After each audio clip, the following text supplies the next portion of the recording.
বিসমিল্লাহির রহমানির রহিম।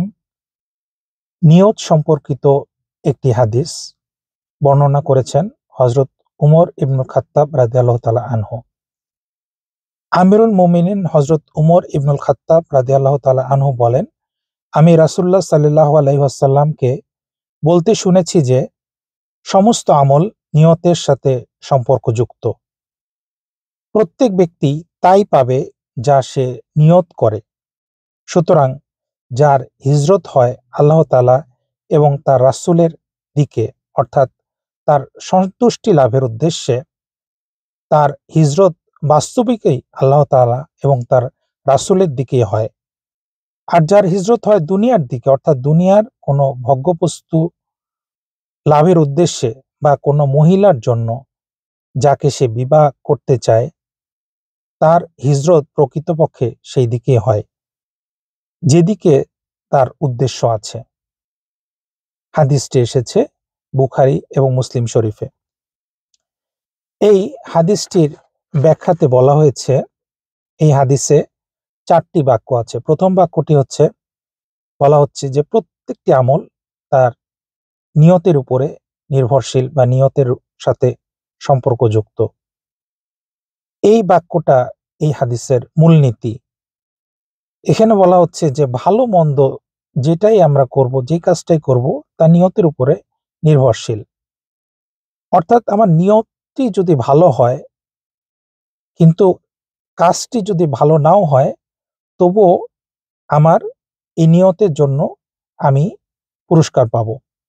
হয়তো একটা মানুষ কোনো একটা কারণে সে নিয়ত করলো যে কোনো একটা মানুষকে সে সাহায্য করবে, কিন্তু এই সাহায্য করার আগেই তার হয়তো মৃত্যু ঘটে গেল, সে সাহায্যটা করতে পারলো না, কিন্তু এই নিয়তের কারণে সে আল্লাহর কাছে পুরস্কৃত হবে।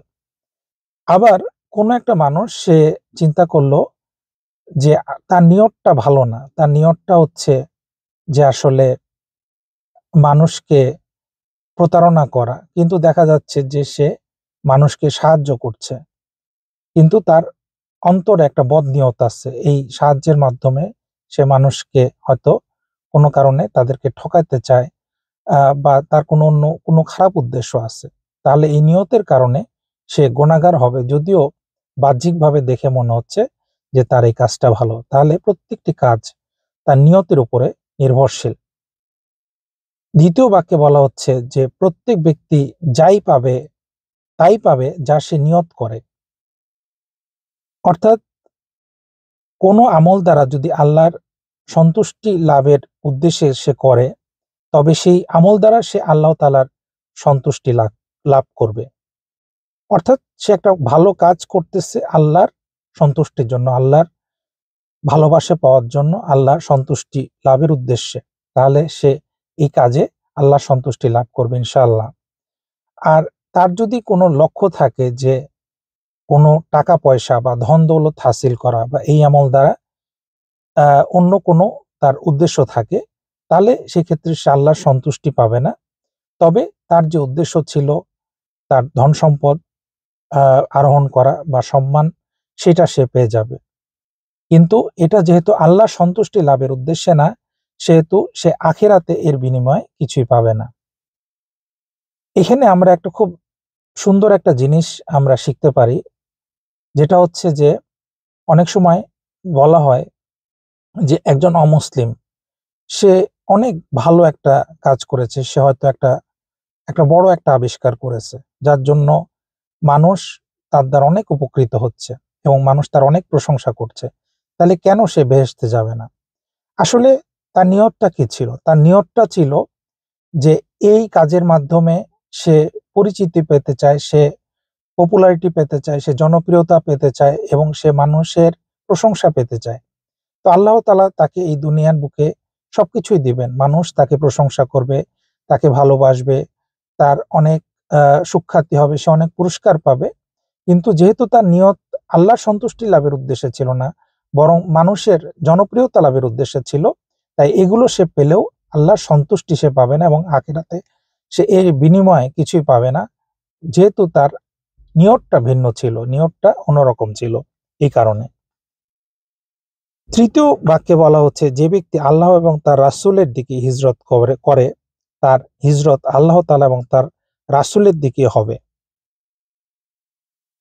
এখানে হিজরতের কথা বলা হয়েছে। হিজরত অর্থাৎ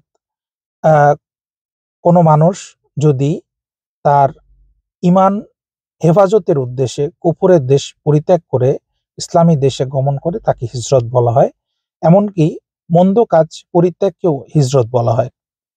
তাহলে যারা রাসূল সাল্লাল্লাহু আলাইহি ওয়াসাল্লামের সাথে হিজরত করেছিল মক্কা থেকে মদিনার উদ্দেশ্যে, তারা আল্লাহ তাআলার সন্তুষ্টি লাভের উদ্দেশ্যে হিজরত করেছিল। এবং এখানে শুধু হিজরতটা তারা একটা স্থান থেকে অপর স্থানে গমন করলো এটাই না, এখানে তারা এই হিজরতের মাধ্যমে আল্লাহ তাআলার সন্তুষ্টি লাভ করলো এবং এর মাধ্যমে তারা এর বিনিময় পেয়ে যাবে আখিরাতে এবং তারা প্রভূত সওয়াবের অধিকারী হবে। এটা একটা ভালো নিয়তের উদাহরণ।